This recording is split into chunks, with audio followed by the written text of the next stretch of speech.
Hello everyone and welcome back to my YouTube channel. And in this video, I am going to continue the chapter of class 10th economics, money and credit.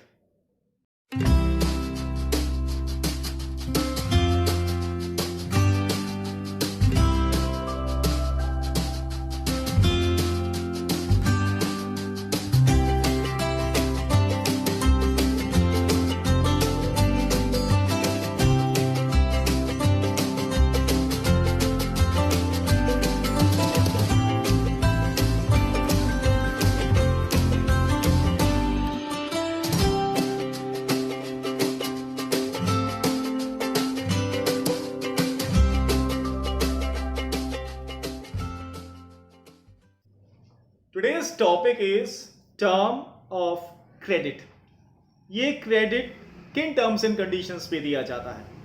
जैसे आपने फिल्में बहुत देखी होंगी, थोड़ी अगर देखी हैं पुरानी समय की, तो आपने देखा होगा कि वहां पे जो जमींदार होते थे उनके पास बेचारा कोई किसान मांगने आता था कि बाबूजी हमें कुछ पैसा दे दो उधार। तो उसे कहते थे तेरे पास कुछ गिरवी रखने के लिए है तभी तुझे मिलेगा, नहीं तो यहां से निकल जा। दैट वर्ड गिरवी, उसे कहते हैं हम कोलेट्रल।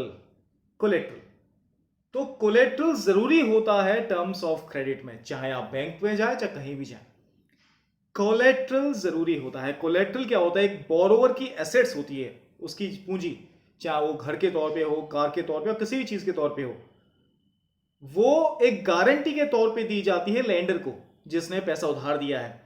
इन फ्यूचर अगर वो पैसा नहीं चुका पाता है तो then the lender has the right to sell that asset and acquire his money. इसे कहते हैं कोलेट्रल। अब टर्म्स ऑफ क्रेडिट में तो क्या क्या चीजें इंपॉर्टेंट हो जाएंगी, आप खुद सोचिए। सबसे पहले इंटरेस्ट रेट, क्या किस इंटरेस्ट रेट पे दिया जा रहा है, टर्म्स ऑफ क्रेडिट बता रहा हूं, इंटरेस्ट रेट। सेकंड, कोलेट्रल, क्या चीज की कोलेट्रल है।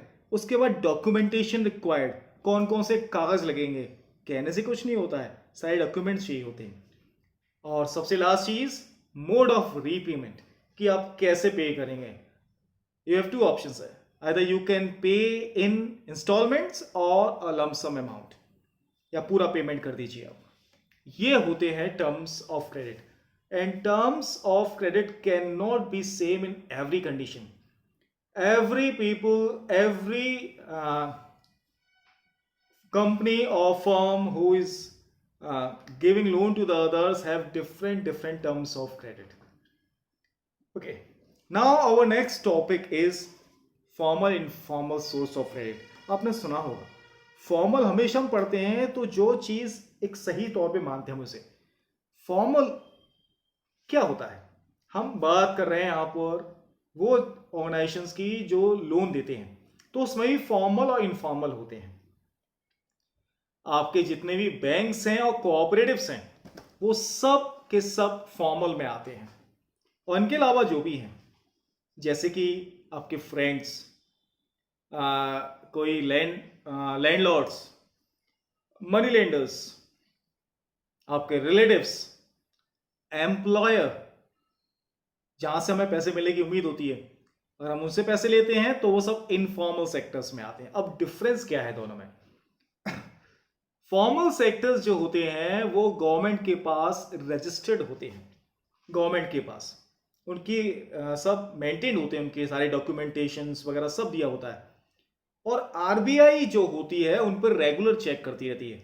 कहीं ऐसा तो नहीं है कि वो केवल प्रॉफिट अर्निंग के लिए लोन देते हैं, सब चेक करती है।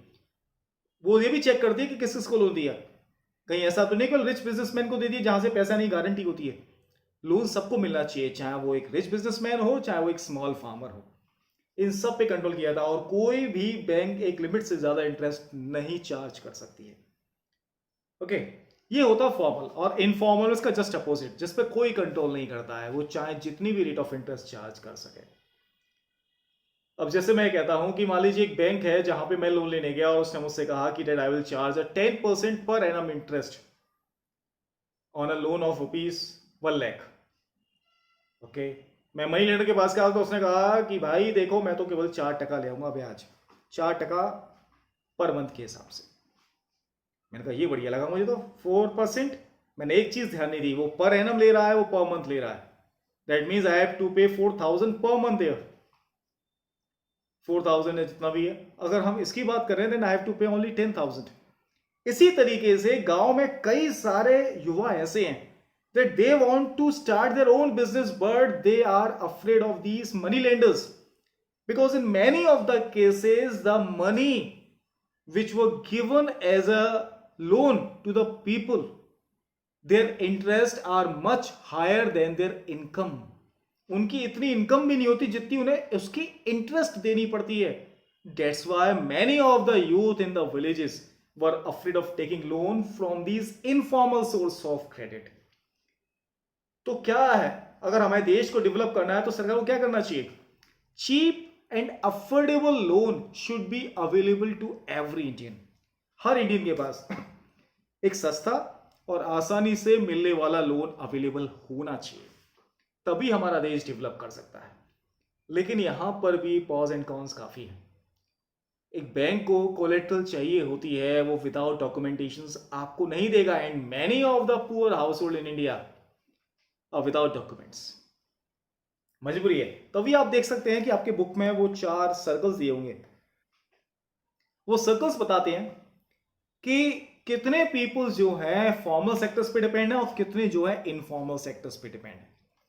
तो आप देख सकते हैं जैसे जैसे पुअर पीपल बढ़ते हैं वैसे वैसे उनकी डिपेंडेंस इनफॉर्मल सेक्टर पे बढ़ती है. क्योंकि जो गांव के लोग होते हैं उन्हें पर्सनली जानते हैं, उन्हें पता है ये जमीन इसी की है, भली कागज नहीं है लेकिन जमीन इसी की है.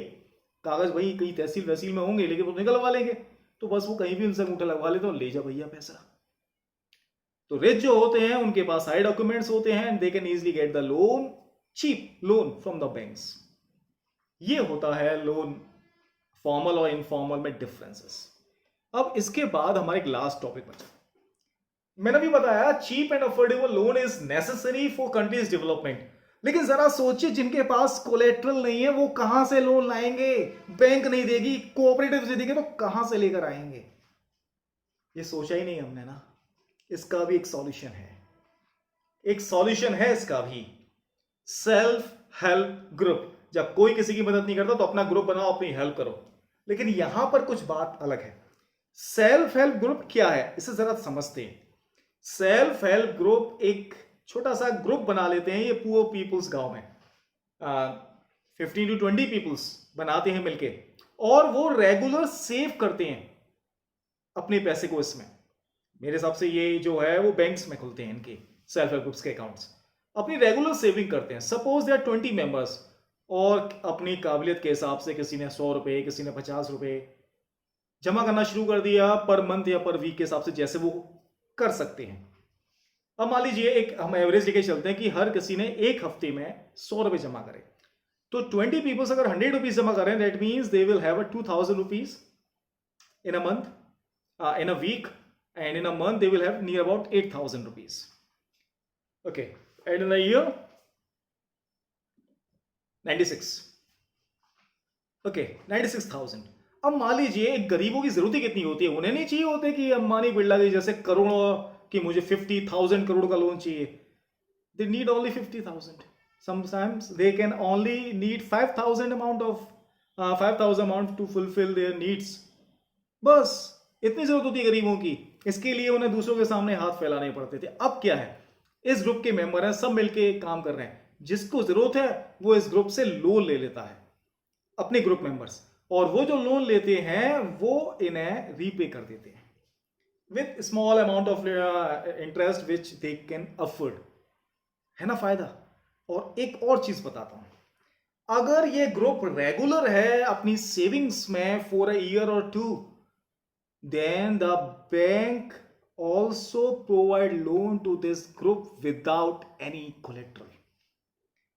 और 1-2 साल तक इस ग्रुप ने अपनी सेविंग्स पक्की कर ली है ना, तो बैंक भी इन्हें लोन दे देती है. मान लो किसी को ज्यादा लोन की जरूरत पड़ गई तो पता है बैंक इन्हें लोन दे देगी, वो भी विदाउट एनी कोलेट्रल. लेकिन लोन इसके लिए नहीं दिया जाएगा कि फालतू काम, मुझे पार्टी करनी है उसके लिए लोन दे दो, या मुझे बेटे की शादी करनी है उसके लिए लोन दे दो. नहीं, लोन मिलेगा किसी ऐसी एक्टिविटी के लिए जिससे वो पैसे वापस आ सकें.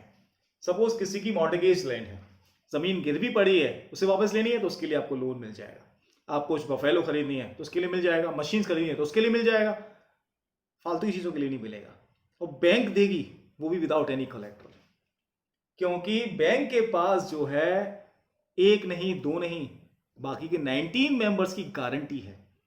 और ये जो ग्रुप होता है, अगर कोई लोन लेता भी है ना बैंक से, तो हमेशा ध्यान रखता है कि वो इंसान ढंग से पे कर रहा है नहीं कर रहा है, क्योंकि अगर वो पे नहीं करेगा तो इन सबको मिलकर करना पड़ेगा। ये इस ग्रुप का फायदा है।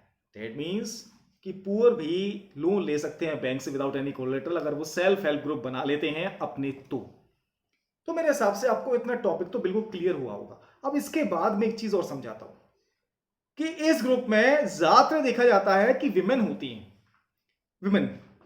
अब ये विमेन जो ग्रुप बनाती हैं, इसके दोहरे फायदे हैं। पहला फायदा कि इन्हें कोलेटरल की जरूरत नहीं पड़ेगी। दूसरा फायदा, ये फाइनेंशियली सेल्फ डिपेंड हो जाएंगे, इन्हें किसी के सामने हाथ फैलाने की जरूरत नहीं पड़ेगी। क्योंकि कुछ आज भी ऐसे गांव हैं जहां पर पुरानी सोच वाले इंसान हैं, ऑर्थोडॉक्स पीपुल्स हैं, वो अपने घर की महिलाओं को बाहर नहीं निकलने देते हैं। वो कुछ करना चाहती नहीं करने देती, और वो करना चाहती हैं बस पैसों की वजह से पीछे रह जाती हैं। तो ये ग्रुप जो है वो अपने वुमेन का जो बनता है, वुमेन का ग्रुप जो बनता है, उसमें इन्हें लोन मिल जाता है और ये मीटिंग्स करती हैं। और मीटिंग्स में एक और फायदा है, ये पहले तो पैसे जो मिलते हैं उसके लिए मीटिंग करती हैं कि कौन कितना करना करेगा, साथ के साथ वहां बैठकर ये अपनी फैमिली प्रॉब्लम्स को भी सॉल्व कर सकती है, क्योंकि जब 10 दिमाग चलते हैं ना तो सॉल्यूशन निकल आता है। इसी तरीके से काफी ज्यादा फायदा होता है सेल्फ हेल्प ग्रुप का, स्पेशली फॉर द वुमेन। तो इसी तरीके से आपका ये चैप्टर कंप्लीट होता है। Try to solve the question and answers. अगर किसी में भी डाउट है चैप्टर में, कोई भी चीज से रिलेटेड कोई प्रॉब्लम है, तो आप मुझसे कमेंट सेक्शन में पूछ सकते हैं and you will get definite reply. Okay, wait for next video. Like and subscribe the channel please. Till then, goodbye.